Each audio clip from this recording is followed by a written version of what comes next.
Hello everyone, welcome back to Aira vlogs in Kannada. ಎಲ್ಲ ಹೇಗಿದ್ದೀರಾ? I hope ನೀವೆಲ್ಲ ತುಂಬ ಚೆನ್ನಾಗಿದ್ದೀರಾ ಅಂತ ಅಂದ್ಕೊಂಡಿದ್ದೀನಿ. ನಾನು ಸಹಿತ ತುಂಬಾ ಚೆನ್ನಾಗಿದ್ದೀನಿ. ನಮ್ಮ ಸುತ್ತಮುತ್ತಲೂ ಕಂಡುಬರುವ ಅತಿ ಸಾಮಾನ್ಯ ಹಾವು ಎಂದರೆ ಅದು ಕೆರೆ ಹಾವು. ಇದು ವಿಷಕಾರಿಯೇ? ಕೆರೆ ಹಾವು ಕಚ್ಚುತ್ತದೆಯೇ? ಕೆರೆ ಹಾವಿನಲ್ಲಿ ಅಪಾಯ ಇದೆಯೇ? ಕೆರೆ ಹಾವಿಗೂ ನಾಗರ ಹಾವಿಗೂ ಏನು ಸಂಬಂಧ? ಏನು ವ್ಯತ್ಯಾಸ?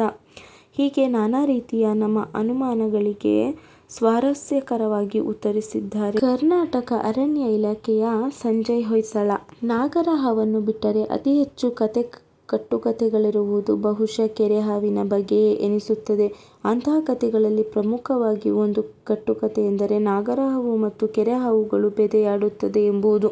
ಇನ್ನು ಕೆಲವರು ಇನ್ನಷ್ಟು ಮುಂದೆ ಹೋಗಿ ನಾಗರ ಹಾವು ಗಂಡು, ಕೆರೆ ಹಾವು ಹೆಣ್ಣು ಎನ್ನುತ್ತಾರೆ. ವಾಸ್ತವವಾಗಿ ಕೆರೆ ಹಾವು ಕೆರೆ ಹಾವಿನೊಂದಿಗೆ, ನಾಗರ ಹಾವು ನಾಗರ ಹಾವಿನೊಂದಿಗೆ ಬೆದೆ ಆಧಿಪತ್ಯಕ್ಕಾಗಿ ಹೋರಾಡುತ್ತವೆ.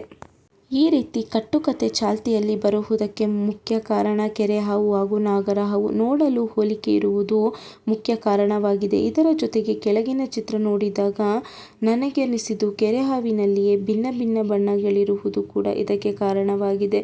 ಭಿನ್ನ ಬಣ್ಣದ ಕೆರೆ ಹಾವುಗಳನ್ನು ಜನ ಅಕ್ಕಪಕ್ಕದಲ್ಲಿ ನೋಡಿದಾಗ ಒಂದು ಕೆರೆ ಹಾವು ಮತ್ತೊಂದು ನಾಗರ ಹಾವು ಎಂದುಕೊಳ್ಳುವುದು ಸ್ವಲ್ಪ ಮಟ್ಟಿಗೆ ಸಹಜವಾದದ್ದೇ.